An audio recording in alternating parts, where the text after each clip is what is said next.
going down to flush them out. We don't play it with the Welcome to the Hearts of Men podcast, a journey into the depths of men's hearts where courage meets vulnerability and wisdom embraces integrity. In a world that often measures a man by his outer achievements, this podcast dares to explore what truly defines a man of character. We unpack the challenges and triumphs that shape men's lives, bringing to light stories of resilience, compassion, and unshakable faith.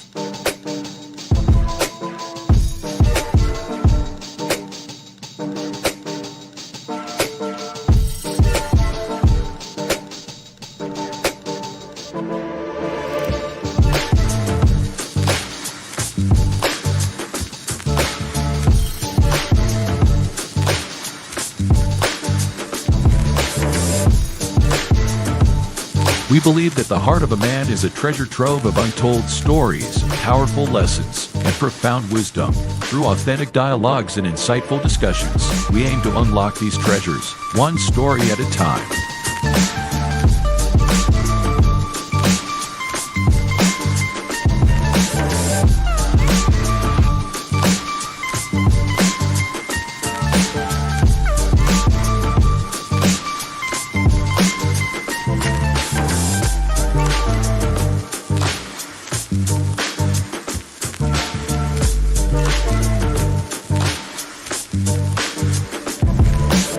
So, whether you're seeking guidance, inspiration, or simply a moment of reflection, you're in the right place.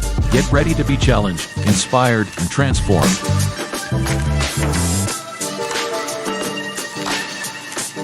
And now, to guide you through this journey of discovery, please welcome your host, a visionary leader and a true catalyst for change, Dwayne Dwyer, but we affectionately know him as the Mindset Coach. Good evening, happy Friday, and welcome to the Hearts of Men podcast. First off, before we do anything, I just want to say that everybody wants greatness at the end of the day. But few talk about what it's cost. The missed birthdays, the burnout, the missed anniversaries, the pressure to prove you're enough. Tonight, we're unpacking the hidden cost of chasing greatness and what it means to rewrite your legacy so success doesn't come at an expense to your soul. However, before we get into all of that, first of all, I want to welcome all the men and thank everybody for being here tonight. Ladies and gentlemen, the rest of the panel members are none other than Son of Timothy, the available man right above me, right beside me. Ladies and gentlemen, we got poor man's Dr. Phil, aka Mr. Shift Happens, and the man behind the vision, ladies and gentlemen, Mr. Dwayne Dwyer, the Mindset Coach. Gentlemen, it's Friday evening. It's 8:03 p.m. Eastern Standard Time. How goes it? Got a head nod up and down from Coach. I like it. Got another one from Son of Timothy. It goes well. That's it. What's that? I said it goes well. It goes well. All right. I don't know how it's going because my internet keep coming in and out. So yep, the internet going in and out, but that's okay. You here, man. You got that nice orange shirt on over there. Yeah, all is well with me, man. I have no issues. Been a long week, but you know what? It has come to an end. It's Friday.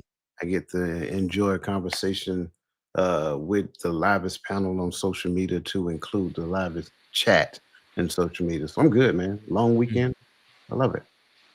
That's good, man. I'm glad to hear everybody's here and everybody's good. It's we have a lot of us, we all have those long weeks where, it's a lot of stuff going on and this and that. And, at the end of the day, just a long week. And one of the good things about the long week, especially sometimes when you're off on the weekends, is you got something to look forward to, and then I don't know about you guys, but sometimes in the past, not so much now, and I've kind of struggled with even not packing my weekend, because you may work during the week and then you got this and you got this going on. And sometimes the work and the honey list pile up. So sometimes you spend all weekend knocking out the honey-do list, knocking out your list, knocking out all those little things that you wanted to get done and you don't actually rest. But I can say that, at least for me, I am starting to get better at being able to unwind and just not do anything. So I don't know if you guys fall into that category or not, but But with that being said, first of all, I want to welcome the livest chat in all of YouTube land. All right. We got, where's my thing at? Okay, Miss Nick D, thank you for being here. Lisa Keys, Crystal Everett, Truth. I don't know who that is, but somebody said Truth and I like it. Maybe on a different platform. Miss Maya G. No, they're on our platform, and we appreciate them for being here. Oh, yeah, they appreciate you for being here. Maya Jenkins Hobson, appreciate you for being here. His Divine Appointment. C.F, thank you for being here as well. Who else do I see over here? I saw Miss Charlotte Jordan in here earlier. Yep, she's in here. If Chosen One. If I missed anybody, I apologize. I'm scrolling through. If I missed you again, I apologize. But again, welcome to tonight's episode called The Hidden Cost of Chasing Greatness and Rewriting Legacy. Gentlemen, when y'all ready to get started on this thing? Let's do it. Y'all ready to do it? Y'all got anything to say before we get started? Any admin notes or anything like that I might be missing? Nope, we good to go. All right. Well, we're gonna start off tonight with a couple of definitions. I don't really have a monologue, so we're just gonna jump right into the definition. So the first definition of the night is going to be greatness. So when you think about greatness, here's what the definition of greatness is. Again, we like to start all of our shows with some sort of definition to kind of set the tone or baseline for the conversation going forward. So I kind of typed went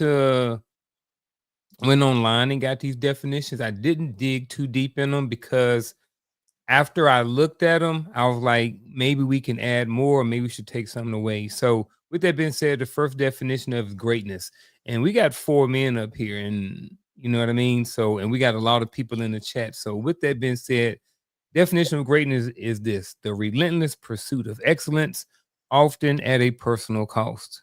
What you guys think about that? I'm with it. Okay. We're going to move down to the next one then. Again, they just setting a baseline for the conversation going forward. That's it. Legacy. What remains after the applause fades, the impact you leave behind. Okay. And then the last one is balance. This is the one I was kind of stuck on the most right here, but I was like, I'm going to roll with it. The alignment between ambition, purpose, and peace. And I know that may be for this conversation, but it may not be at the same time.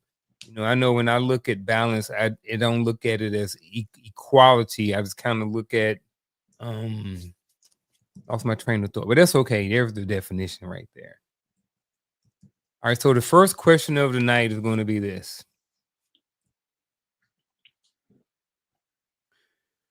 When did you gentlemen, if you did, when did you first feel the pressure to be great? And again, that's if you did, and who defined what that meant for you?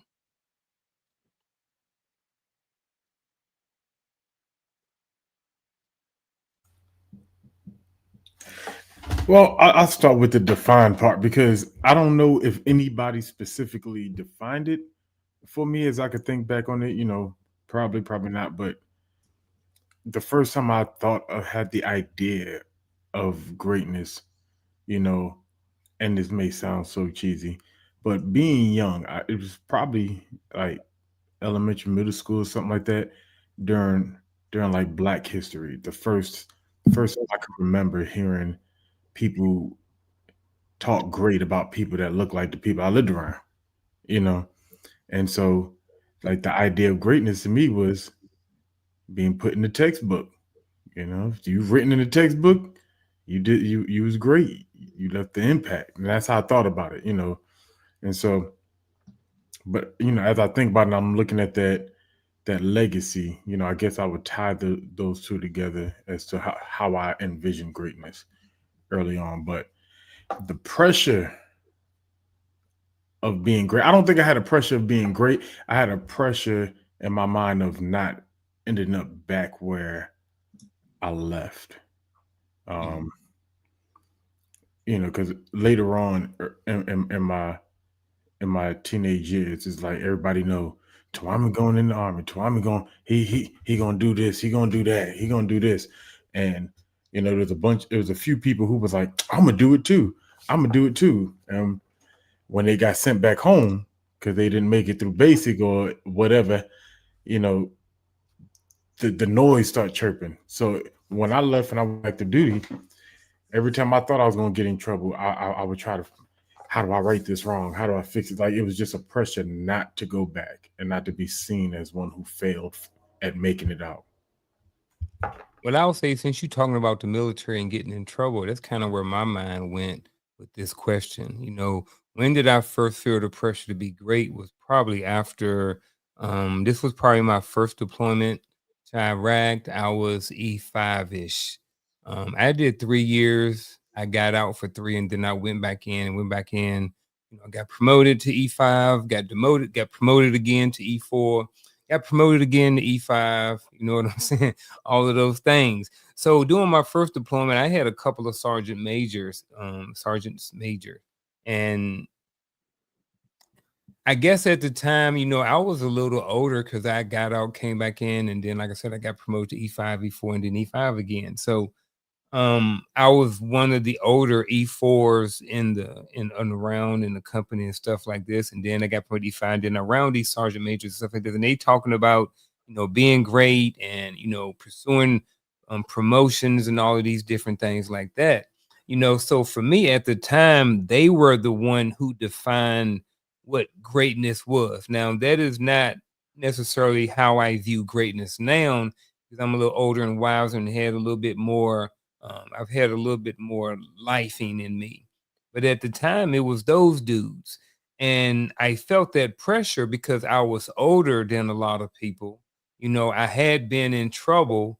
And then in the back of my head, if you don't make a certain rank, then you're going to kind of get out, or they're going to kind of force you out the door. Well, I was nervous, didn't have no college at the time, had a family, and was worried about what's going to happen if I don't push, if I'm not great in the military.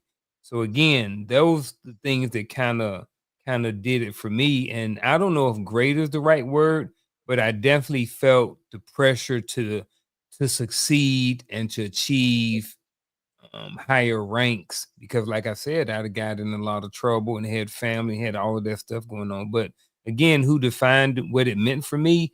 They didn't come out and say it to me, but the things that they say and how they moved, and the push for them to get promoted is kind of where that definition of greatness came from. Again, early on, before I turned 30. So that's it for me. If I can be heard, I don't know, but I think Yep. for me, I wouldn't even consider it where I was thinking it was greatness, because when I was growing up in school, I had a little sense. I had somebody pushing me towards education. So I was always told, you got to be better than this, and you're better than that, and you shouldn't do that. You can't follow them. So this was instilling in me that I got to do things differently. So I don't know if I would consider it greatness. I think it was something that was to try to catapult me towards something better. So I think as a child, I saw that because everybody I was around, education wasn't a thing. It didn't matter whether you went to school. It didn't matter whether you got good grades. So for me, those things were pushed on me. So it made me look in the mirror and say, man, I can't do everything everybody else is doing. So that's where I was when I was young, elementary school. Yeah, I'm right there in that same category. I don't think greatness was a term that you heard a lot when I was growing up. I will even go a step further. If I can describe it, it looked more like survival. And so survival was the thing that I've seen, which was common. And I think for me, it was not so much as a pursuit of greatness. It was just a pursuit not to go into survival. Kind of sound like what Brother Gaddy said. Who defined it for me? No one. No one. If I'm being completely transparent, it wasn't defined until I started putting myself in different circles. When I started putting myself in different circles and started seeing and experiencing different thought patterns, then I realized that that was available. Once I realized that those thought patterns was available, it was almost like it gave me permission to think differently than what I was thinking prior to. Sure, I had the military experience, encountered some great people, but they taught me how to play the game. And I think that's a big difference. Learning how to play the game in the army is one thing. Learning how to be great, I think, is something far greater than that. Even when, you look at some of the people who achieved some what we perceive to be as great things, um, to me, I'm not pursuing what that person did. I'm not chasing what they did. I'm not looking to be right beside them. Once I started getting this idea of what greatness is or what the pursuit of greatness can look like, then I started to define it for myself. And what I found is that the more I define it, the more I realized I needed to redefine it. And so that was the thing for me. If I can alibi though, like, Alibi, brother. so because we all kind of share similarities in the story, right? And we can kind of see where the connection is. But there was another thing for me that was a pressure in my mind, but wasn't really a pressure till it became a reality. And for me, coming out of the neighborhoods we come out of, it was being a father to and not a baby daddy, you know. And so that has always been a weight on me. So, with marriage ending and stuff like that, with kids involved, that it broke me a lot more so because I became the one thing. I felt like I was becoming the one thing I vowed to never be, you know, and sometimes it almost feels like like you're running from the inevitable in a sense, and I was saying my generation in this community, so it's to me that's a pressure. That is a pressure because it's put on us so much that we don't want to be fathers. We don't want to be around our kids. You know, we leave kids and we abandon children in homes, and that was all. That was a pressure on me was to never have that story.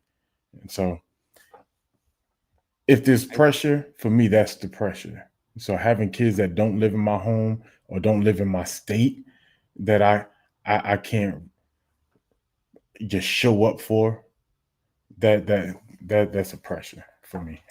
Are you feeling the pressure because on the other side that there's an expectation of yourself to be great at being a father?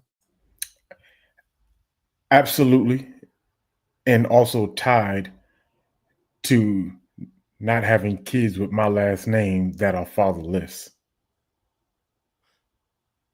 I can relate a little bit to that. I had kids from a previous marriage, and there were times where we wasn't together, and I kind of felt that pressure too, because it's like, man, how you going to be a great father if you ain't around? You know what I mean? So now you have that pressure. It's like, darn it, man, like what am I going to miss out on? How are my kids going to turn out because I wasn't there to provide X, Y, and Z? And even, I don't know how y'all feel about it, but, or think about it, but, when I was deployed, I didn't really feel like much more than a paycheck. When you gone for 12 months and then you gone for 15 months and, you're sending the money home, but, and then back then, this was pre, the internet the way we got it now. It wasn't just as easy as reaching out and touch somebody. Like there was internet was like super slow, and everything was wired up, and you're in Iraq and it's '07. I mean, think about where the internet and the capabilities we had in '07 versus what we have now. So I definitely can relate to what you're saying, Gaddy. See, I'm struggling there because Oh, I think we're skirting a thin line when we do that, right? okay. Um, if I make an active decision to not have anything to do with my kids, that's one thing. but because I had a relationship that didn't fail, I don't see that as being, I mean, a relationship that wasn't successful, I don't see that as being the same thing. Also, when we go back to the notion of parenthood, who defines great parenthood? And I think that's part of the issue that we have in this society.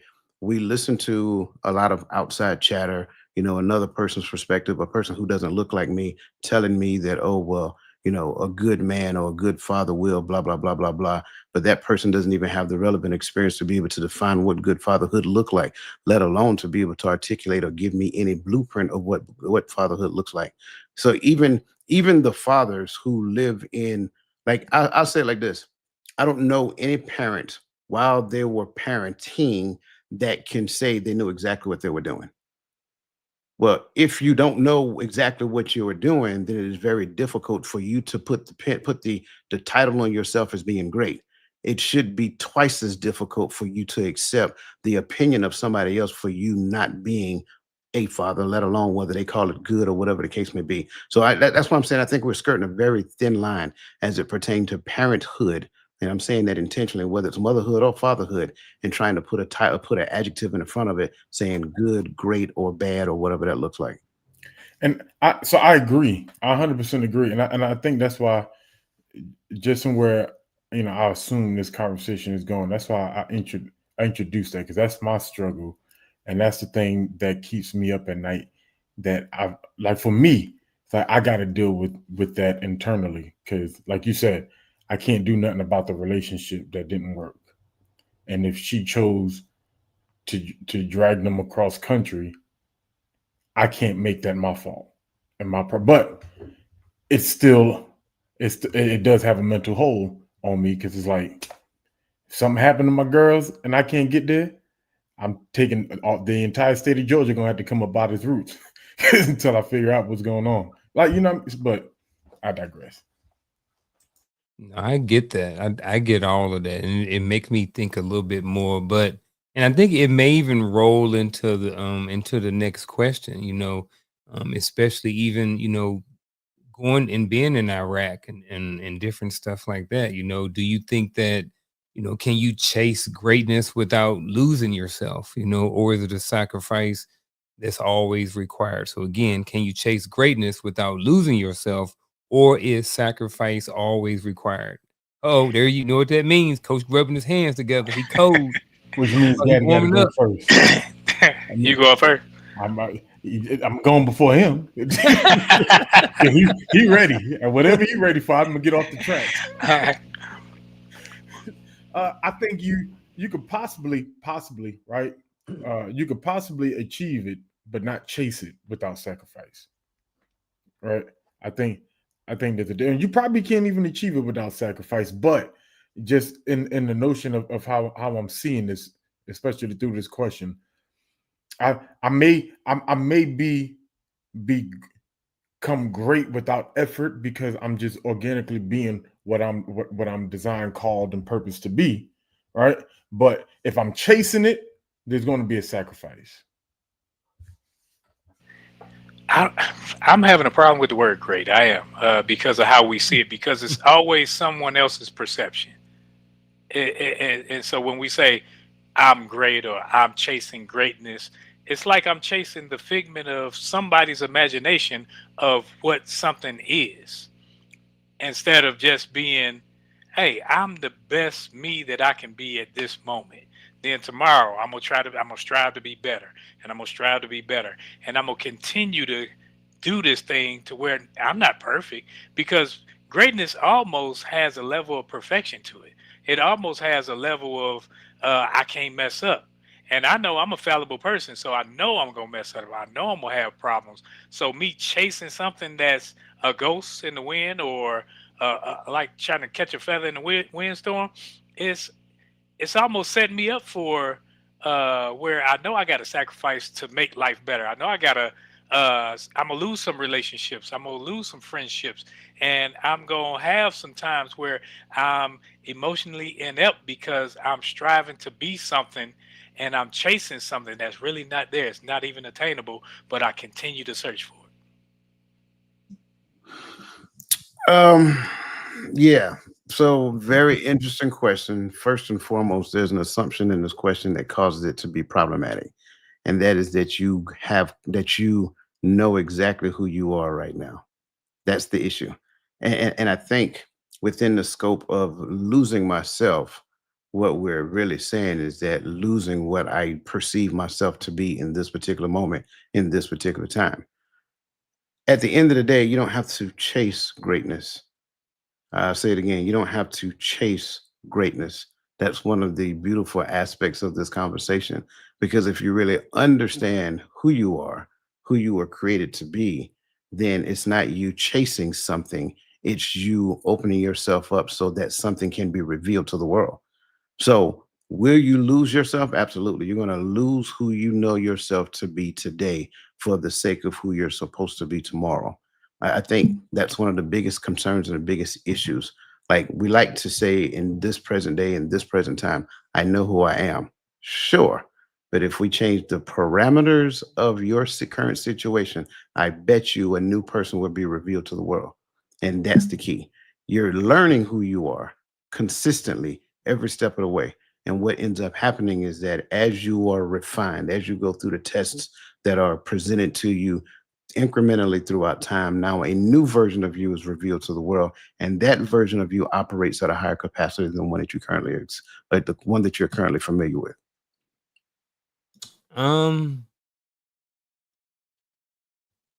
I kind of want to use an analogy here, or at least a correlation, and I want to see where we are with this. I got everything that y'all said, so I'm looking at.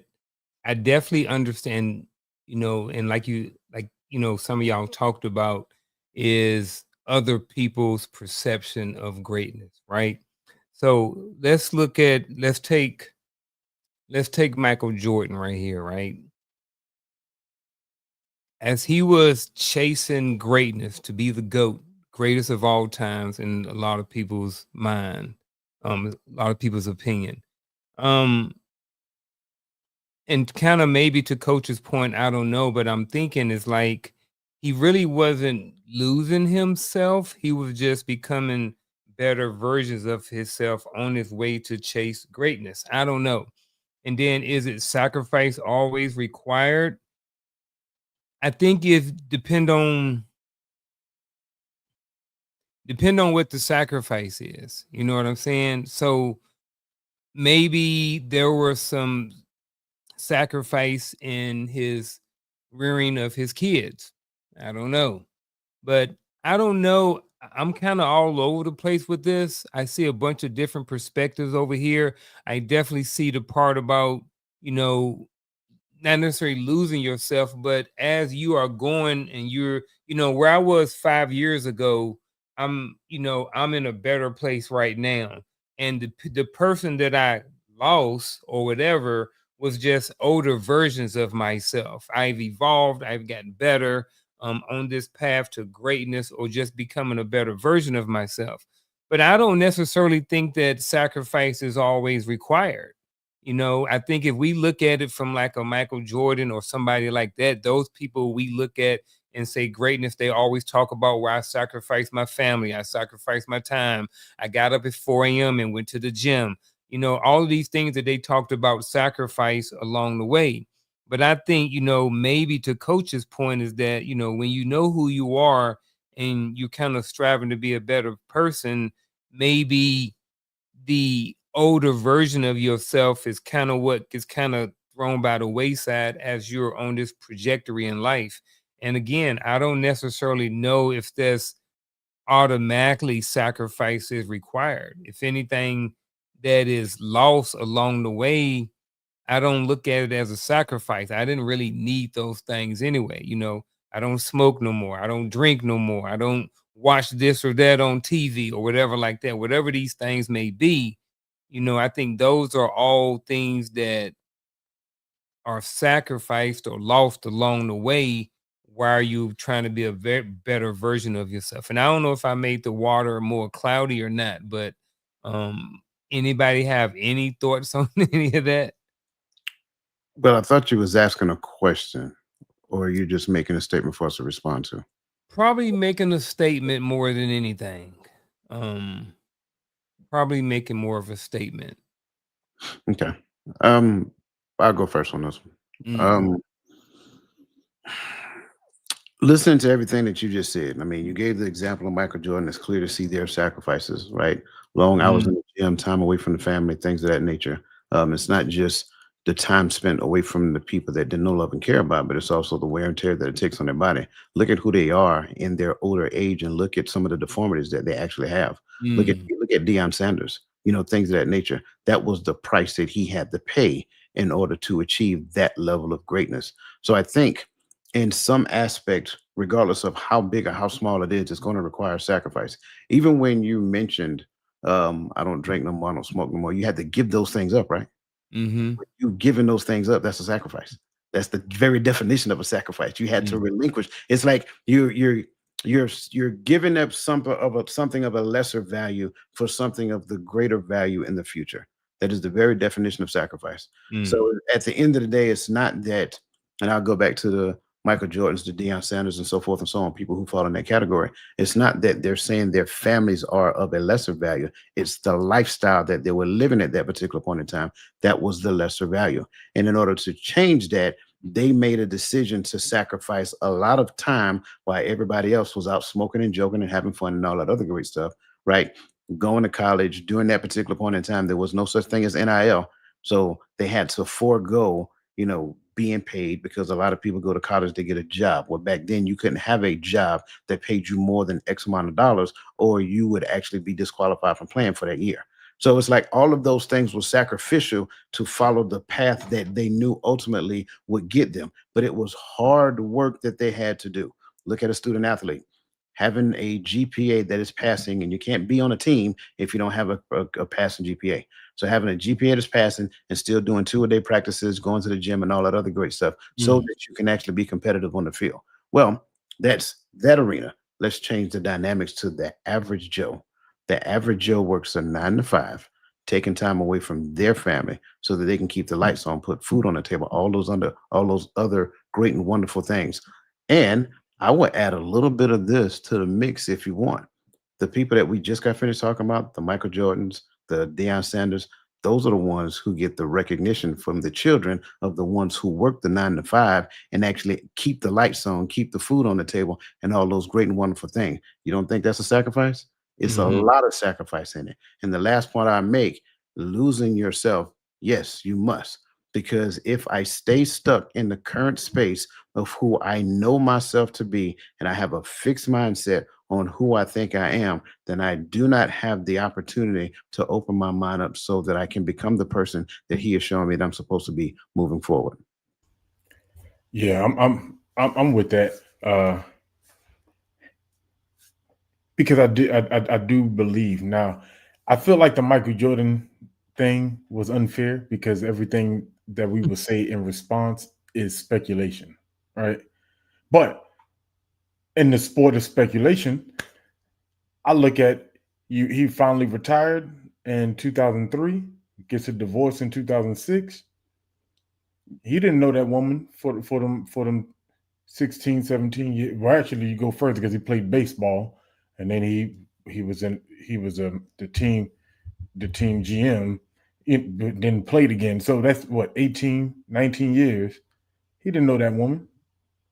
They went in the house. He's 8 months out of the year. He was on the road in the gym, getting extra shots. Hanging out with the teammates to build that. So there's a lot. I'm looking at that and I'm like, it's just kind of how we talk about with people who have children. Not we, but I've heard conversation. People who have children early in their marriage, when them children grow up, and it's like how mom and dad get a divorce after 25 years because they don't know each other. They found out 25 years later, outside of parenting, they don't like each other.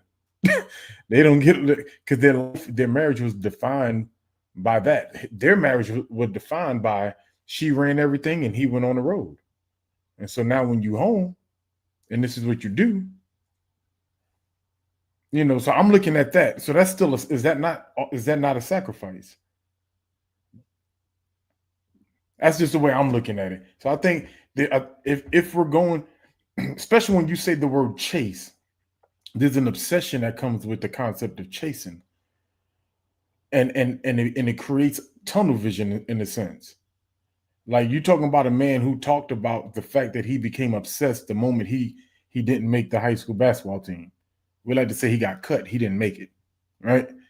And not making that high school basketball team created an obsession in him that he chased all the way till the point he retired. And there's some things you gotta give up. You hear him talk about his brother and his dad, but you with the childhood friends. He was in the gym. He didn't get that. You know, and you see it with a lot of these athletes that are put to train like professionals at a young age. They don't get them kid summers. They don't get those chances to go out and just play ball with their friends. Everything is organized. Well, I don't care about Michael Jordan, Montel Jordan, or Barbara Jordan. I can talk about us up here because we, being in the military, had to sacrifice. Whenever I don't care what you say, you were chasing rank because somebody told you, it was some sergeant major that told me, hey, I see greatness in you and I see better in you. So you need to go to this school. You need to do this. You need to go jump out of airplanes or air assault and all these things. So now it's wear and tear on your body. It's you can't just kick it with your friends. You missing school plays with your children. You missing eating dinner with your family, having those conversations that build. And that's chasing thing that, when they say, gain the world and lose your soul, sometimes that falls in line with that because I'm chasing what somebody else believes is best for me instead of what is best for me because I'm looking through their eyes. So with Michael Jordan, Jackson, it don't matter. If I'm looking at them, I can say, oh man, they lost a lot. But when it came to us chasing even the minute things that we consider minute, maybe on the grand scheme of things, when we were chasing rank, when we were doing those things, say, hey, you got to be gone. Like my one of my schools was 4.5 months. I'm gone, away from the family. We don't think about when we're in the moment. We think, hey, I'm doing this for the family. No, you're doing this for you. You're doing this so you can get some more money, so you can get a better check. So the sacrifice is always going to be there when you try to attain something that you want. Not pushing it off on everybody else, that you desire, that you want, there comes some sacrifices, whether it's spending time with the loved one, the family, the friends, whether it's going out with the boys. If I'm working out, hey, I got to start eating right. So I can't eat all these steaks. I can't eat these burgers.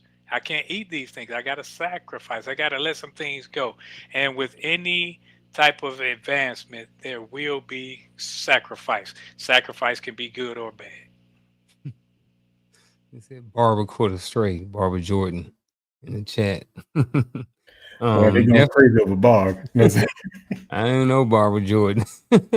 But as we move along, we got a question for the panel, and the next one we got a panel for the for us as well. So if you're here, first of all, again, thank you for being here. You guys could be anywhere else this Friday evening. But you guys chose to be here with us gentlemen. So appreciate that. Thank you for hitting the like button. Thank you for sharing this content, all of those good things like that. So as we go to this personal question, feel free to chime in the chat, or as Coach said, you always can ask for questions. So feel like be more than welcome to be part of the show and add value or add a question to the chat if you want to. So personal question again for the audience and the panel. What's one area of your life where chasing success caused you to lose something valuable? And I know Roland probably just started it right there. So what do you think? My response is going to be unpopular because so I'm agreeing with what Roland said, but I'm not going to sit here and say that I pursued promotion because I just wanted more money. You got to realize I had people in the house that like to spend money. I had a son that liked Jordans, things of that nature. So it wasn't for me to have more money.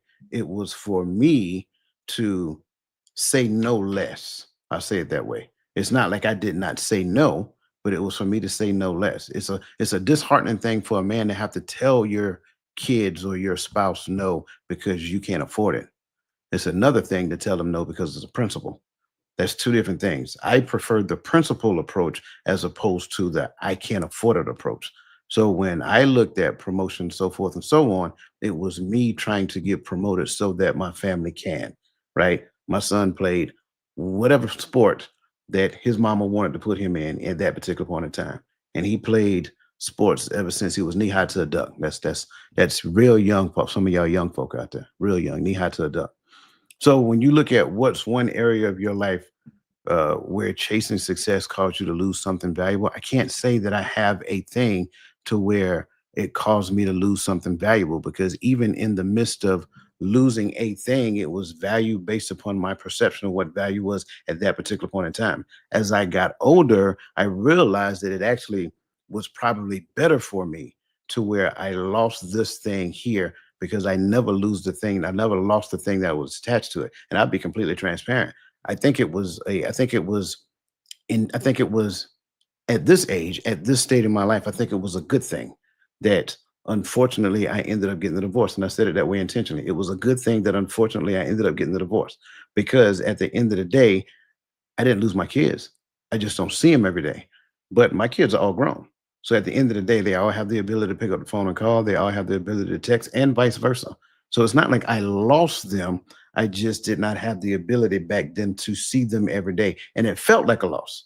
But as I progressed and time progressed, it wasn't a loss. It was like we still stayed connected.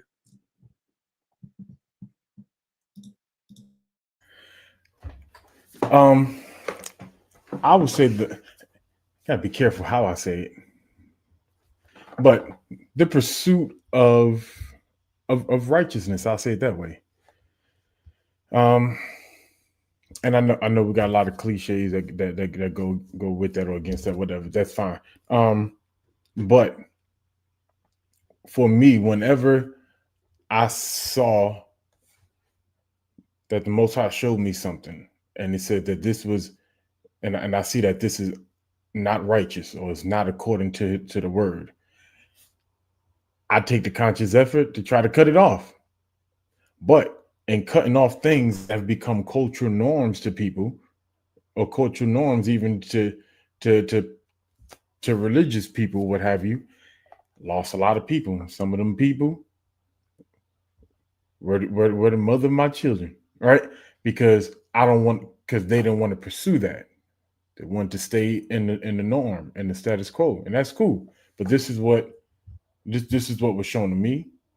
The more I search it, the more I pursue it through the scriptures or through research, the more I see how I needed to break away and move towards what he was showing me, what the Father was allowing me to see. And for me, that pursuit of truth and of walking in his righteousness allows you, it causes you to sacrifice even relationships with people who don't want to pursue. And that's just a reality. I like where I'm at. I like doing what I'm doing. I like behaving how I behave. And you can't come over here and tell me, because I've already convinced myself that God is okay with my sinful life because he sent his son so I could sin. Like, I don't believe that. And so since I don't believe that his son came so we can live an unrighteous and lawless life, I move differently. So that's an area in my life to where, and I didn't cut people off. I didn't tell them to leave. They said, I don't like it. I got to go. I think mine might be a little unpopular, because for me, an area in life where chasing success caused me to lose something valuable was church. Church politics, church leadership. When it's time for me to, okay, I gotta go over here with somebody, speak over here, and move here, and drive to this state, drive to this city, and it's a lot of moving pieces, and I place it all in the name of the Most High, but yet it was all in the name of me progressing sometimes. It was in the name of me pleasing people sometimes. It was in the name of me doing what somebody else thought I should do to get where I wanted to be. And so I thought if I would rub elbows over here, then I would get what I wanted. So I'm sacrificing time with family. I'm sacrificing friends. I'm sacrificing all these things because I'm looking at the carrot and I'm chasing it. So that was, church and the politics and leadership for me. I don't know in my life where I've done a whole bunch of chasing success.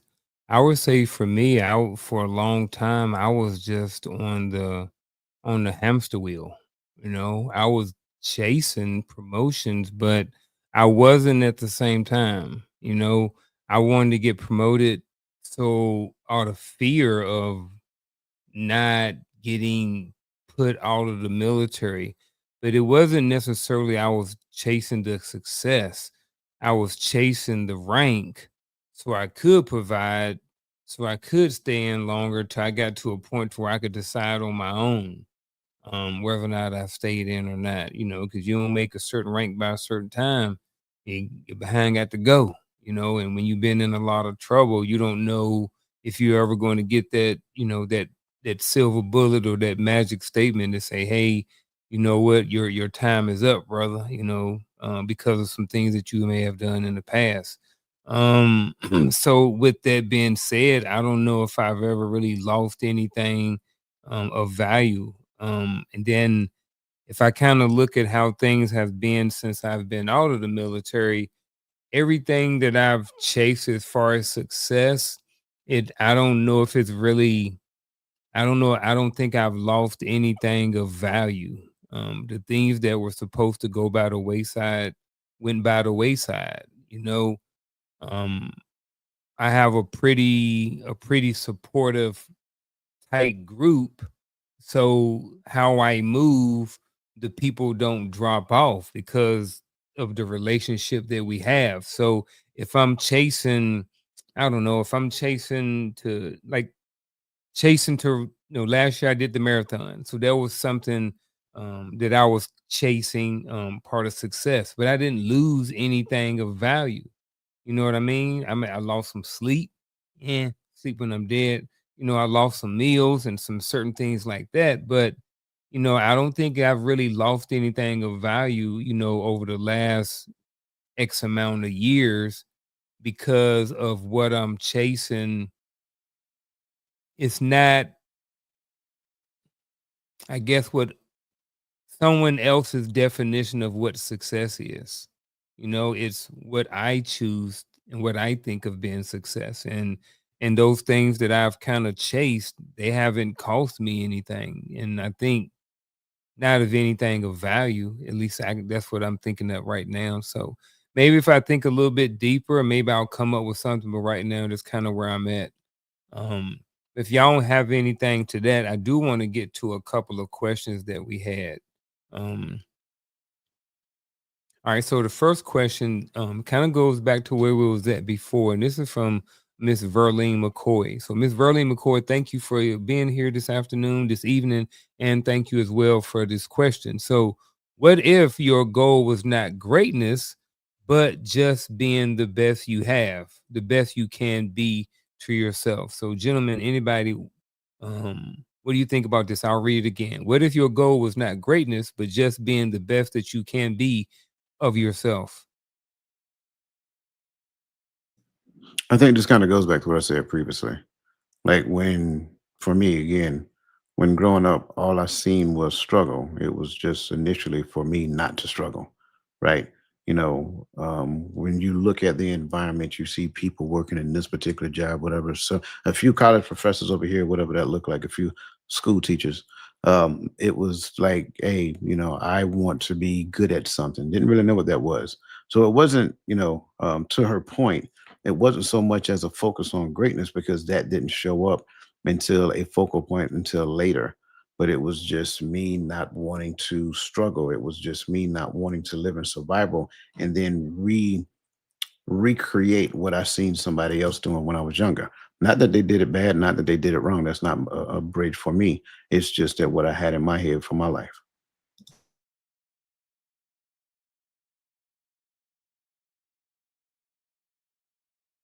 I'm gonna head to the next. I'm gonna go to the next question again. Thanks, Verlene, for that question.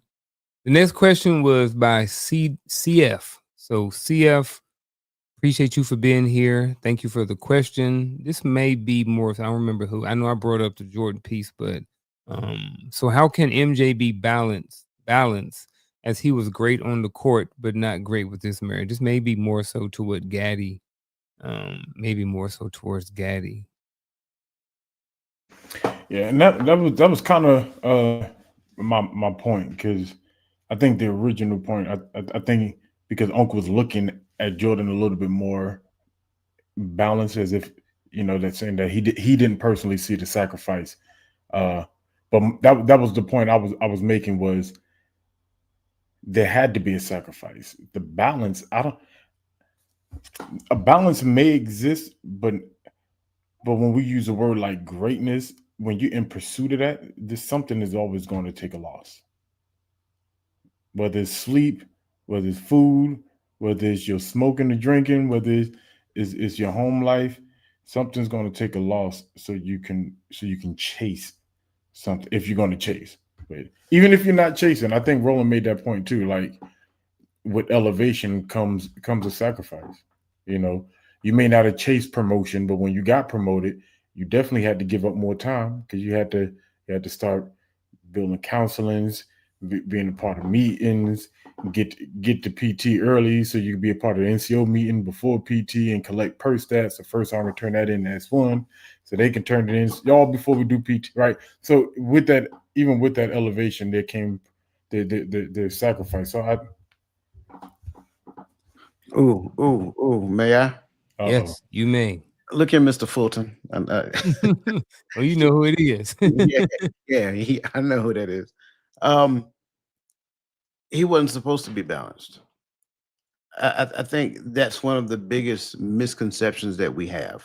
This is why we instruct men to not get married at a young age, because at a young age, you're supposed to be focused. When you're focused, there is no balance. You're focused on developing, creating, growing, so forth and so on. Once you get to the point to where you can get to what we tend to call a cruising altitude, then at the cruising altitude, you can find balance. But in the beginning, when you're doing your thing, and I'm just going to use the MJ example, when he is in this prime, winning 6 NBA championships, there's no such thing as balance there.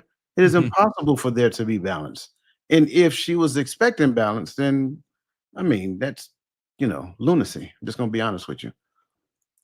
But like I said, once you hit that cruising altitude, then from there, you can transition from focus to balance. And I think that's where a lot of people have a misconception. They want to get married at 19, 20 years old, and then they're screaming for balance. But that just goes to show that you have no earthly idea what you're doing in the realm of marriage. If you're married and you have a person that is focused like that, then you are making an agreement, or should make an agreement, before you get into that. So that's kind of like my response here. No such thing as balance, especially in your earlier ages of your life. So wait, hold on. Let me jump on this MJ thing before you start.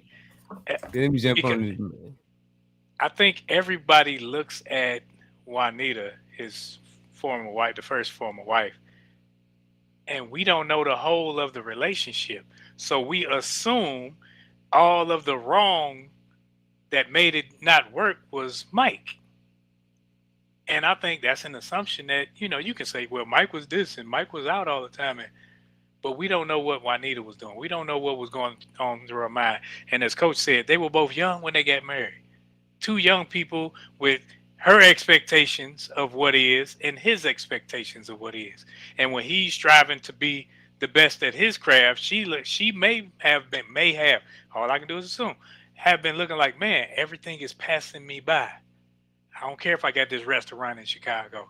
I don't care if I got this. I don't have him. So when it comes to relationships, you never know what, unless you're in that relationship, you don't know what's going on. So all you can do is assume who the right or wrong person was. So you know how I feel about the whole Mike thing. Yeah, because he finally beat your Pistons to start winning. You know, I get it. But See, that's not what we're here for, you know. I'm gonna leave you alone. I like that though, because I'm kind of indifferent on the Aisha Curry thing, because I'm like, how many basketball wives got a platform, you know? And so she's just saying what they're all thinking. And that's kind of what you just described. Like, oh, everything passed me by, and he's living this great life, and I'm here. And Aisha, she people putting her on platforms and giving her microphones, so she gets to actually say what the other ones might be thinking. So I feel like. But my question was to you, sir. So, and I'm possibly the Roland, because it sounds like you agree, and I'm not saying I disagree. No, coach. Coach. Yeah. So is the problem the ability to focus and be married for a man? Or because I hear this argument, so I'm gonna let y'all not beat me up. Or is the problem not that we don't one, there's a lot of problems, but or is the problem to help me? Because am I not supposed to pursue, even if I have a partner? Do I stop my pursuit of whatever it is that I'm trying to be, whatever career I'm in? Because, you know, if I get married at 30 and I'm still in a career that's demanding, does that change?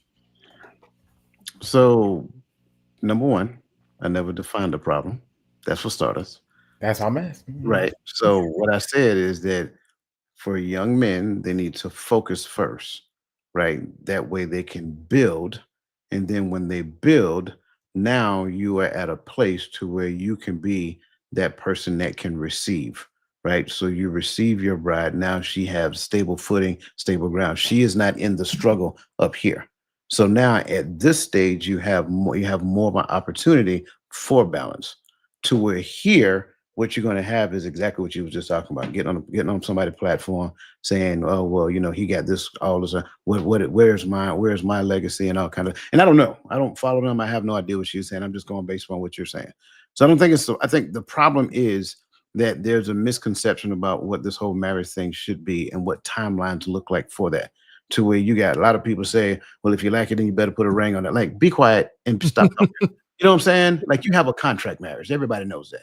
So at the end of the day, you shouldn't be giving that type of advice anyway. That leads people down a road of delusion. Then people get married for companionship. Stop it. Stop it. All of that. Again, I'm just telling you the truth. So for one need to build and the other need to work out their delusions, right? This is not Walt Disney. There is no such thing as Prince Charming. Nobody's going to come sweep you off your feet. Stop that. Okay. Focus on understanding what it be to be Proverbs 31 when he shows up.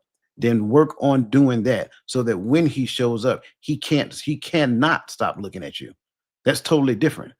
But it's like what ends up happening is that child turns 18, you got to get up out my house, right? That's generally what happened. You at the age of 18, you got to go. And so what ends up happening, that child like in search of companionship. So that's what I'm saying. The problem is not the either or. The problem is the mindset that we have around marriage and relationship.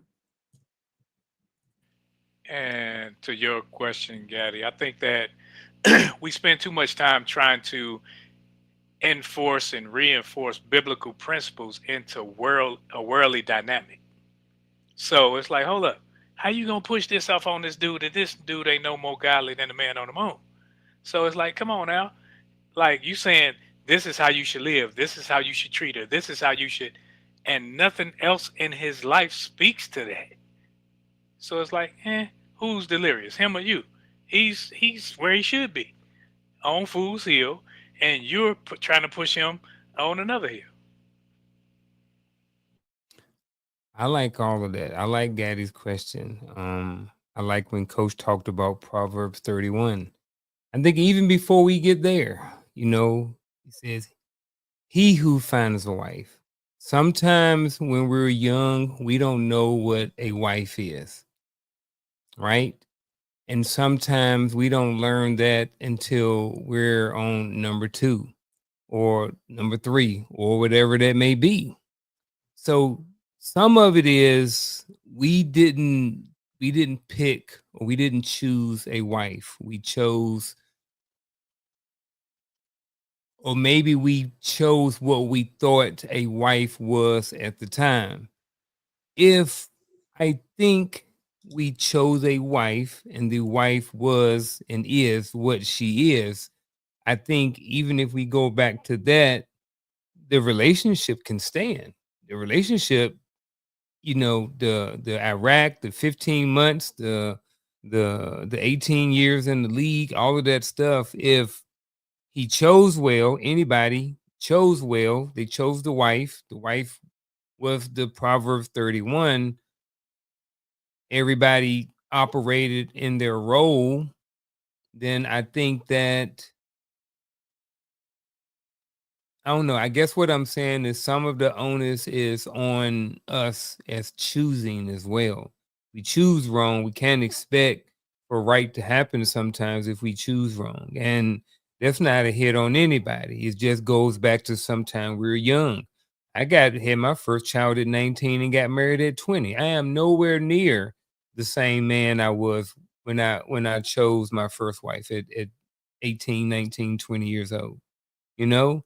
I don't know where that fits in there, but I think it fits somewhere in there. That's my I mean, story. it's really just overcooking these grits right now because we all said the same thing. Yeah. I Nothing, like nothing, overcooked grits. nothing that was said differently. It was all the same thing. Okay.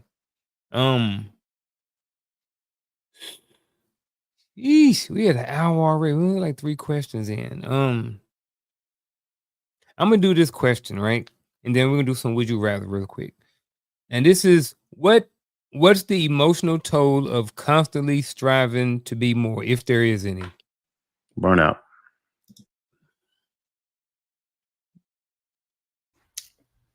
I think that's it. That's where I was at. It's burnout. Because at what point do we become maintainers and stop? Never mind. I'll leave that because I know some people believe you always got to go get more money, get more money, get more money, get more money. But you know, I think there's a place you can get to, but at some point there should be some level of some level of contentment, right? Not that the paycheck should ever stop coming in, but that's not what it means for more. But at least what I hear when I hear more is like, well, I made it here. Now that I made it here, I gotta go here. Now I gotta do this and I gotta do this. I gotta continue to achieve. When will you meet the mark to where you can live? And then where's the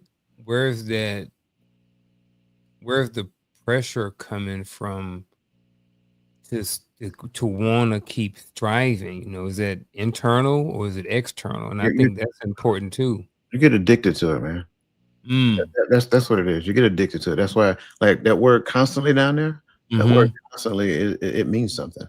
You get addicted to the grind. You get addicted to the chase. You get addicted to the levels of success. Like once you gain this, right, you caught this carrot on the stick. Now what's the next one? Like you haven't even sat with that and celebrated long enough for that level of success. Now you're looking for the next one. And so, yeah, the cost of it is burnout. It becomes a constant grind. It is a never ending chase for the next level of success. If you have not pre-described what success looks like for you, and then identified that as your cruising altitude, and then move from there into legacy development, it's going to continue to be me, and me. And you can also have self-doubt along with the burnout and everything that they discussed. You can have self-doubt because when you start to strive, yeah, I made this mark, but I'm looking at Coach, I'm looking at Gaddy, I'm looking at Unc, and they're here. So now I'm adding pressures onto myself that ain't even there because I'm saying, man, I ain't make it. I just made it right here. So I'm doubting my, not my abilities, but I'm doubting like, man, did I put enough into it? Did I strive hard enough? Did I sit up there? Have I made it? Because I'm doubting where I am because success is I'm still chasing that carrot. I'm never gonna reach it, but I'm gonna keep chasing it because I'm looking at everything and the carrot. I'm looking at it like, yeah, I got to get there. I got to get there. So I will have that self-doubt to say, man, I might not be as good as I think I am. So I developed that imposter syndrome. And I don't think it's always imposter syndrome. I'm only saying this because I know we're teaching in a sense. We're helping. We're trying to help ourselves and the audience, right?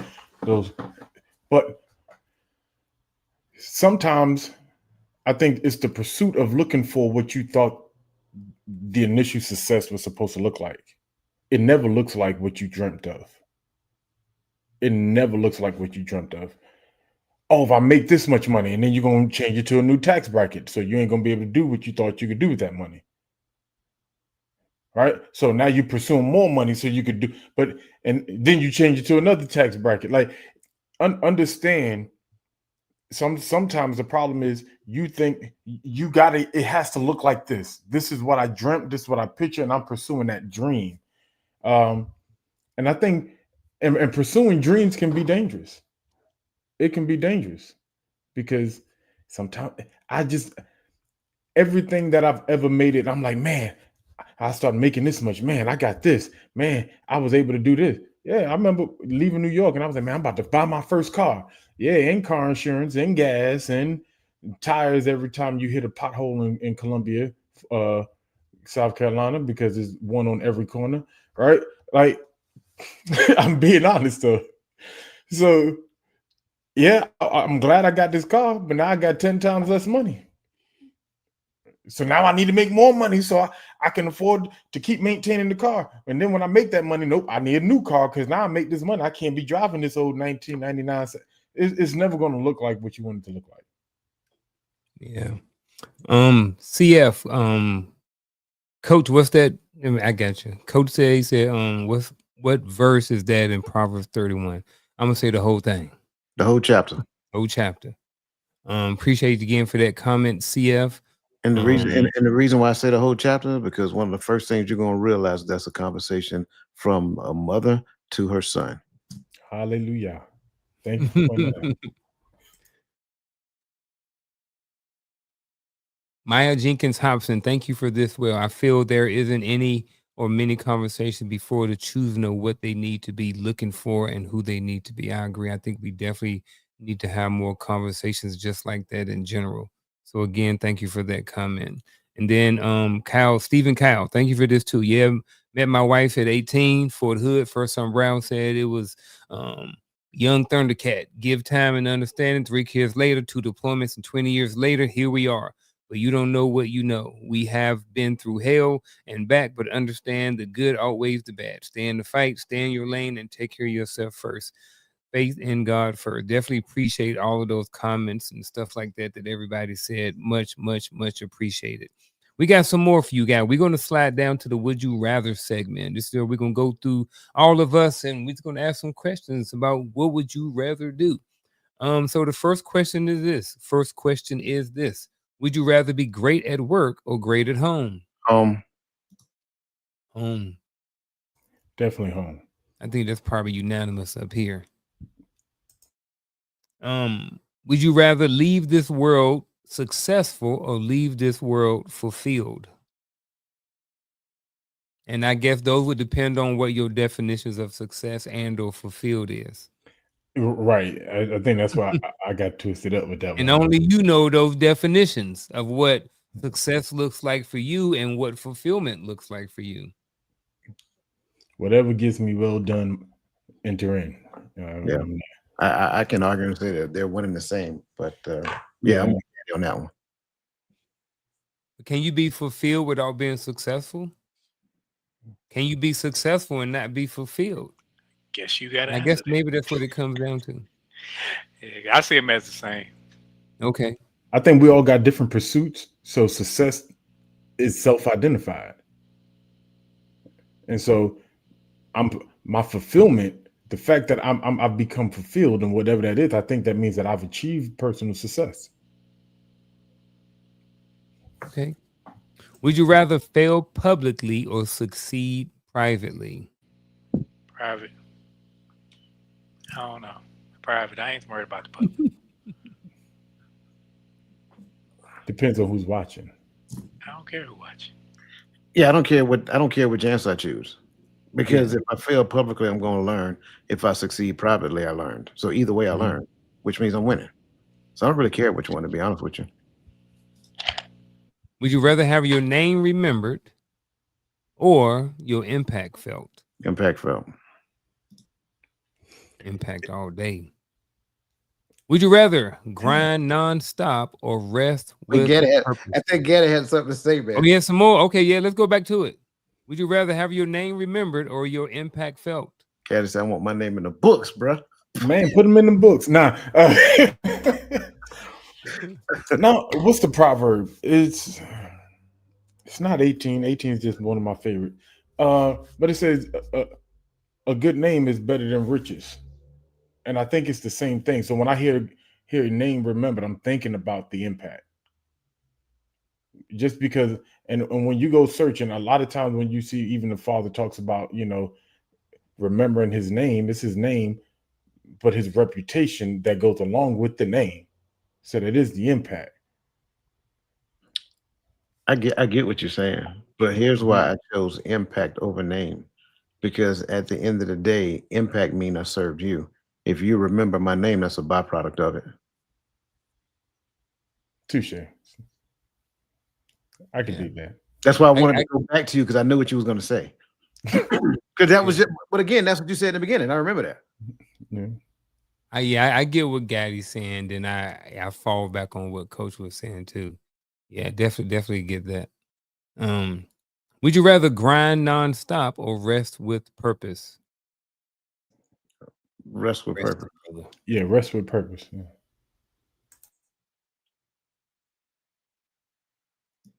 Would you rather teach others or do it all yourself?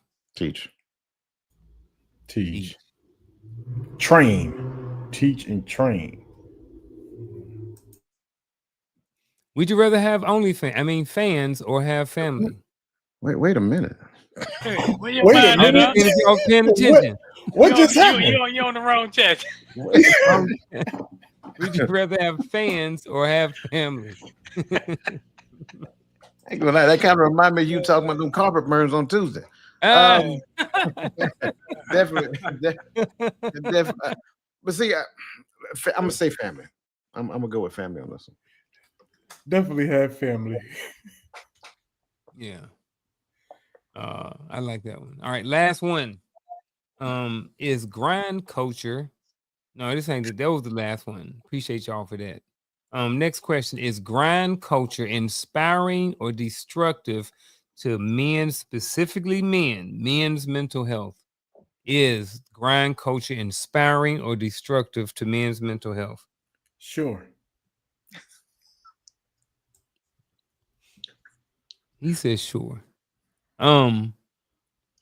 So here's I'll go first. Here's where I land at this right now. I get the grind culture, and I think at some point it can be inspiring, depending on who you are. When I went through my grind phase, you know what I mean? I was inspired by the grind culture. I was inspired by David Goggins. I was inspired by Eric Thomas, always preaching the grind. You know what I'm saying? I think that there can be a point to where you go overboard where the grind consumes you. And then now, if I'm not grinding, now you're feeling sorry for yourself. Or if I'm not grinding, I'm thinking a certain way about myself because I haven't made it to this point by this time. So I think that I think at a point it can be inspiring, but I think that there may come to a point to where it tips over and it can be destructive to a man's mental health. I think the more grounded you are in life, you can still grind and it not be destructive to your mental health. I think for some people, the grind is something that actually helps their mental health. So that's kind of where I sit at, but I'm definitely interested to hear what you guys have to say about this. Any, so inspiring to do what? And then whatever that to do can become destructive to men's. That's why I'm sure. Because I'll say this, all right. So let's talk about the grand coach. Let's talk about David Goggins, right? David Goggins grinding, went through hell weeks and all these different things, running on, fractured legs and stuff. I think that can be destructive for men who are comparing their average life or average what they're doing to somebody like that. And that's why I get that part too.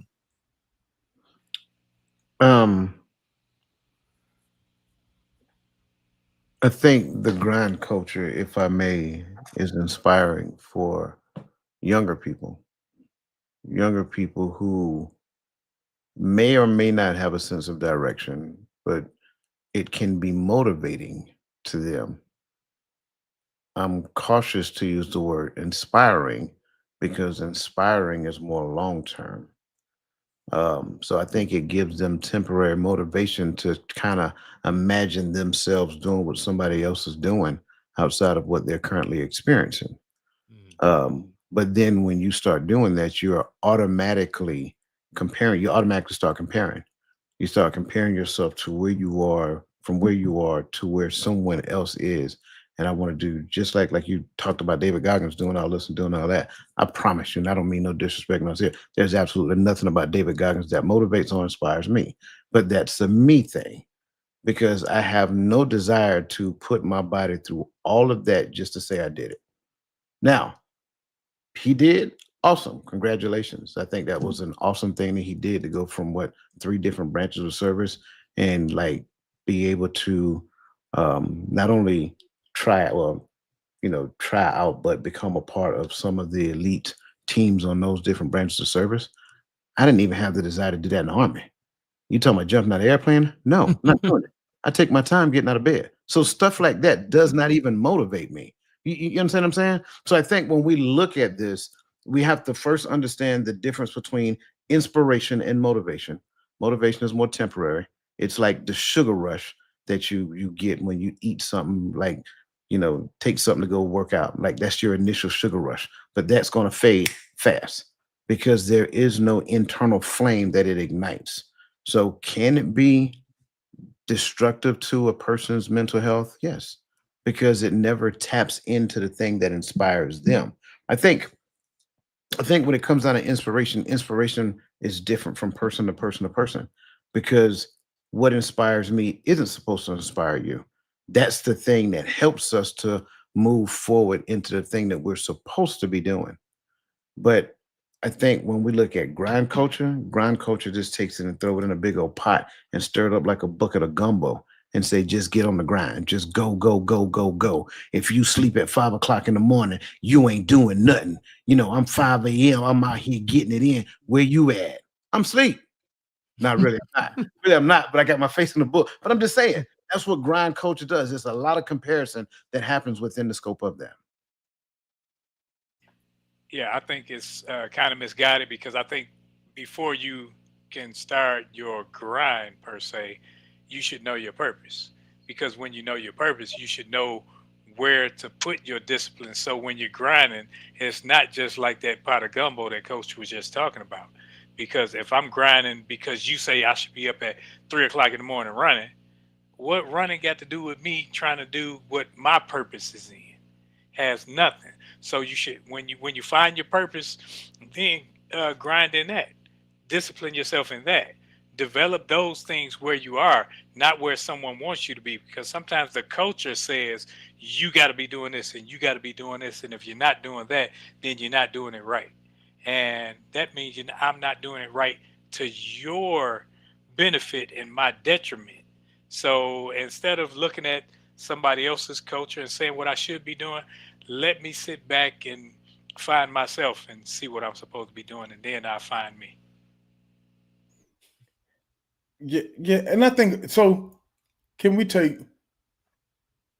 Yeah, I said, can we take personal responsibility with Inspire too, right? Because Roland inspires me by the way he is with his relationship with his kids and his grandkids. Don't mean that I'm gonna go cut hair every 2 days. Don't mean I'm gonna have some children that I ain't birth or I ain't put in to birth at my house all the time. That's what he does, and he's a great granddaddy. I love my brother. I'm just saying, but I see his relationship, so I don't. I'm if I do what he does, I may burn out because it don't look the same. But I can take myself that inspiration to be that can just be. I just need to make sure that I build a good relationship with my kids so that I can have an opportunity to have a relationship with my grandkids, whatever that looks like. They Cannon did an interview, and I just heard him say, they said, "What time do you get up?" He said about 4 a.m. Now all of us, we didn't already live that life, but that inspires me. That means I'm gonna get up at 4 o'clock in the morning. No, if you get up at 8 o'clock in the morning and you got inspired by Nick Cannon to get up a little earlier, get up at 6. You ain't got to get up at like whatever that looks like for you. So I think if we look at David Goggins and we like, I got to do all of this crazy stuff so that I can become great. Well, you crazy. That's what it looked like for him. Just be inspired to get up and go after it and figure out what that looks like for you. Yeah, I think that's important. What does all of that stuff look like for you? Totally different. Thank to everybody who donated. Definitely appreciate all of that. Coach always said all of that goes back into the production and everything that goes on this platform. Who definitely appreciate every single person, his divine appointment, Miss Nick D and Lisa Keys. Definitely appreciate you for those blessings coming this way. Moving on, got a scenario, gentlemen. A man builds a successful business, but then realizes his kids barely know him. What's his next move? Put him to work. Put him to work. There you go. Put him Get to him work. on the business. That's it. Come on, let's go. We got to go work this business together. I just believe the family is supposed to be a business. So if I'm running a business, we running a business. But Daddy, I don't want to do that. Great. When you go move on and do your own thing, then you can build your own business. I'm with it. If you got little kids, let them come hang out at the job sometime so they can be around it. They understand the culture and feel of being there. And then when you put them to work, they're comfortable there. They're not figuring out everything from scratch. If you got a restaurant, okay. You know how many times I've been to a family-owned restaurant and see their kids in the corner doing homework? Seeing their kids. How long did you have to wait? 10 minutes? Did you have to wait 10 minutes for your food? Hey. I got a better one. The kids didn't have to wait 30 years to have a profession.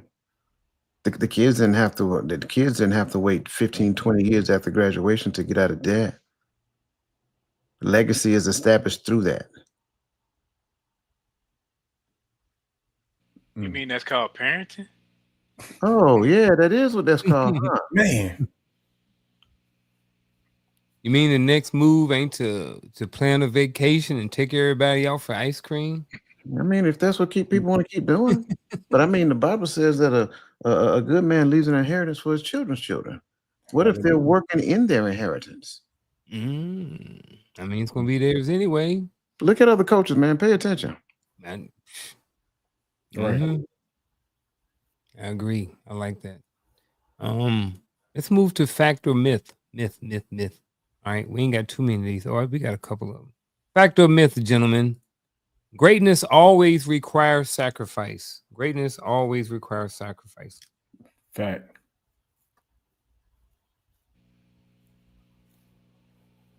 Two facts, three facts.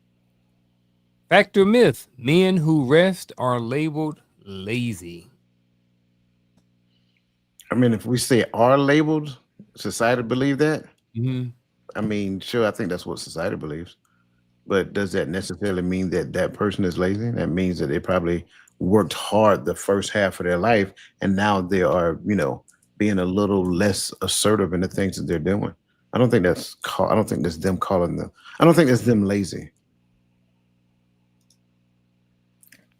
I agree. I'm there. I agree. Other people don't like to see other people rest. That's all. Got a If you whole earn your algorithm. rest, Somebody got me in the whole algorithm now, and I get a whole bunch of videos about retired people with 100% disability, and they getting up doing nothing, and a whole bunch of people hating on them. So it just popped up in mine. Fact or myth, legacy. I didn't plan on it. Somebody sent me a video, and I've seen like 6 of them. No, man, that was just me trying to help you out a little bit. Yeah. Okay. Show up. Legacy is built only through achievements. Only. I'm about to use the wrong word. Myth. Myth with an F.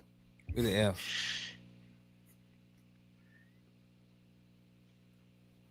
Success guarantees happiness. Myth. Football player just showed you that the other day. Yep. And a Yep. cowboy. Mm-hmm. Balance and greatness can't coexist. Myth. Myth. Caddy thinking. Oh no, I'm agreeing. Myth. Okay. Men feel mediocrity more than burnout. It's interesting. Fact. If we're making it as a generality, just a generality, Yes. I really want to say fact here because I think this is more probable than not. Are there men who don't think? Sure. But for the most part, the preponderance of the population, absolutely. Fact. Yeah. Yeah, I would be on the sliding scale more towards fact than myth. The biggest legacies are accidental, not intentional. Definitely a myth. Yeah. Myth all day. Yeah. I can see how people could say fact, but I'm gonna say myth. Yeah. I don't even see how they can say fact. That just means they don't understand what legacy is. Right.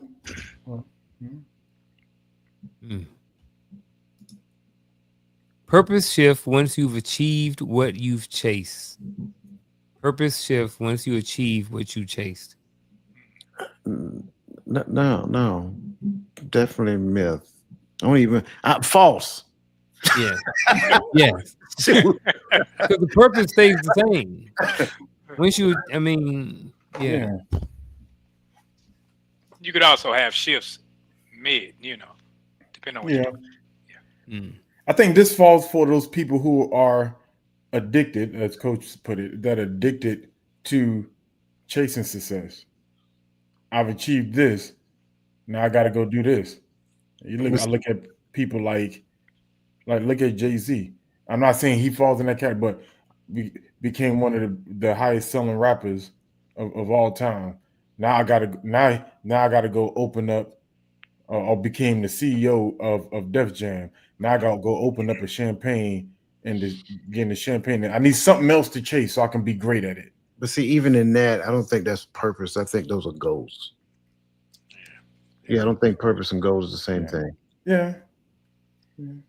And he didn't open them. He just put his name on them. So, yeah. Right. Made him $1 billion. So. He ain't stepping on no grapes. But yeah.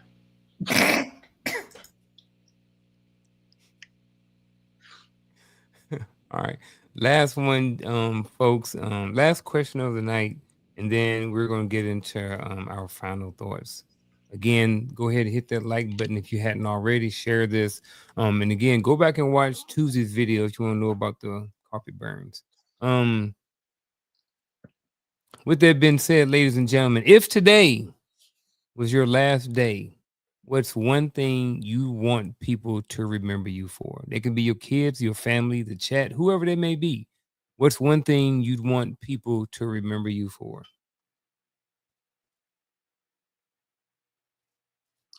Believing that what we're seeing today is not our destination.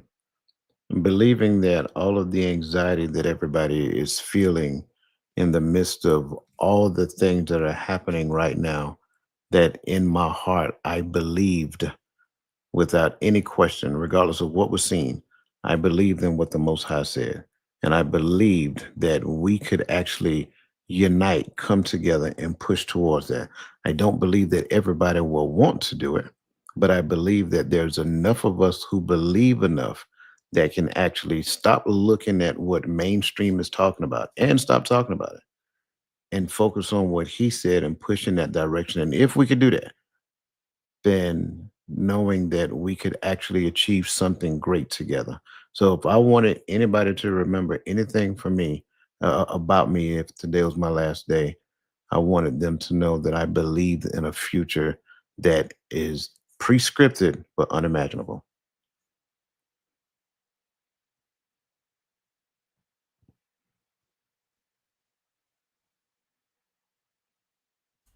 I thought I saw Hey, Roland reading. My bad.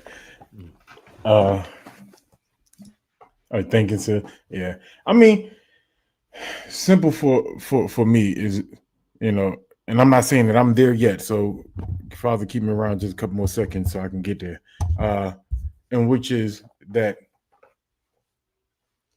I walked towards the my purpose and never shied away from teaching man that is all of our purpose, and that is to fear God and keep His commandments. That I never strayed away from what was founded to be true for my own comfort, safety. I was about to quote half of the part of the NCO creed, right? But but I I held on to what he said, even when it became unpopular, and not to be remembered by just by doing it, but remembered as inspiring others to seek him. If I could do that, I think I'd be all right. But since you got us making our own eulogies, now I think for me it would be that everybody I ever came in contact with, I wanted to have a positive, laugh out loud, joyful experience while being serious about life and everything in it in the same vein. Because I don't, I think that I try to live life that way. I always try to have fun. I always try to lighten the mood. I always try to not be so serious, like the Joker said. Why so serious? Because I think that sometimes people are so serious that it eats them from the inside out, and it shows. It shows in their relationships. It shows in how they deal with people. It shows in their demeanor and everything. So for me, it would be that no matter what, he had fun. Whether he was at a funeral, a wedding, a bar mitzvah, he was gonna joke. He was gonna have fun. I think for me, one thing I want to be remembered for is my persistence, resilience, and consistency, kind of all wrapped up in one. You know, I never really quit. You know, just kept pushing through a lot of different stuff. You know, never really gave up on a lot of stuff. May not have tried as hard, but you know, it took me 21 years to complete all my degrees. You know, and I don't know. I just think that, you know, with consistency, just doing things over and over for a long time, you know, you can get to where you want to go. When you're persistent, you know, you can get to whatever goal or achievement that you have. You know, when you know, I just think, you know, those are kind of the things that, you know, I want people to remember me for, because I think a lot of times people don't get to a certain place in their life because they don't have consistency, and they don't have resilience because they haven't been through certain things are hard. Um, so yeah, that's kind of where I want to hang at. But you know, I'm looking at the time, we a little bit past. Don't want to keep people too much longer because it is Friday night.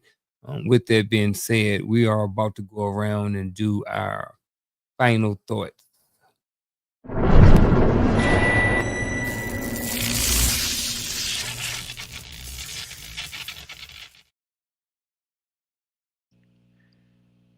The hidden cost of chasing greatness, rewriting legacy. Hmm. We talked a lot today about some of everything, but we talked about that whole grinding. And I want to leave you with this, and it hinges on to my last statement as well. It says, all my life, been grinding all my life. Sacrifice, hustle paid the price. Want a slice, gotta roll the dice.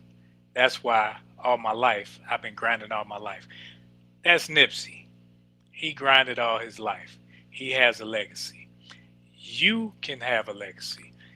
I can't live in anyone else's shoes but my own. That's why I got to be the one to determine what my purpose is so that I can follow it. So I'm not just chasing someone else's carrot. I'm not chasing someone else's definition of success. I'm not putting myself in a situation where I'm seeing greatness through someone else's eyes and making me the person that has to achieve it, because it's going to add undue stress. And then while I'm adding that undue stress, I'm going to lose relationships. I'm going to lose a relationship with children. I'm going to lose a relationship with family members and friends. So instead of chasing those things, when I find purpose, when you find purpose, look at your purpose and see what it is that you have to do to reach your goals, not chase for greatness, because none of us can be greater than we actually think we can be. We can just be who we are and strive to be better than who we were yesterday. That's all I have. I was gonna be like Roland and quote, Cassidy, I'm a hustler. I'm joking. But I enjoyed this conversation. Man, appreciate you, Unc, for this conversation and for the questions. For me, if we're pursue anything, I would say pursue the way. And if we pursue the way, I think we will achieve purpose in that. Whether we talk about the concept of becoming a Proverbs 31 woman, that is not achieved by trying to emulate what is said in Proverbs 31, but it is the byproduct of following the way of the Most High. The same thing, he who findeth the wife findeth the good. Well, you findeth a wife through finding how that is defined through the word of the Most High. Then in that you will find favor, but not just finding a woman and making her a wife. And so I think in our pursuit, let's not pursue anything outside of pursuing him first. And that through him, we will see where we ought to walk, where we ought to go, what things are good for us, what things are not good for us, or what things are bad for us because we mishandled it, because we didn't understand it. Through that, I'll stand there and I'll hold the rest of my peace. The hidden costs of chasing greatness, and the second part of the program is rewiring legacy.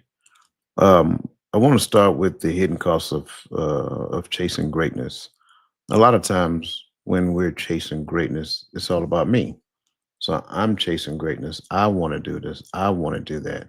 And so what ends up happening is that we have misaligned priorities. Sure, the priorities may reflect what I want, but what is the thing that I'm supposed to be doing? Who am I actually serving in the midst of doing that? So number one is misaligned priorities. Number two is that we don't necessarily empower the right teams. And I think that's a huge one. And I'll say it again, we don't necessarily empower the right teams. What are those right teams? I think teams fall in two categories, internal and external. The internal team you heard me talk about previously, which is supposed to be the family.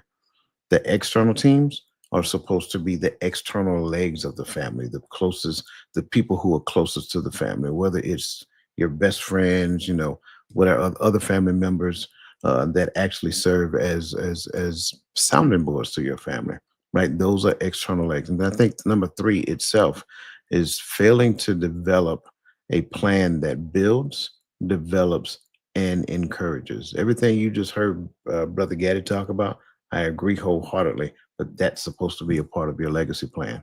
Your legacy plan is supposed to leave instructions. Your legacy plan is supposed to build them up. Your legacy plan is supposed to teach them and encourage them, and then leave clear written instructions for how the name is supposed to be carried into the future for multiple generations to come. So when we look at the hidden cost of chasing greatness, it's really much us being self-centered in our approach to this life that we're living and missing the idea or the notion behind writing a legacy that extends the family beyond generational, but beyond multiple generations. And I'll land right there.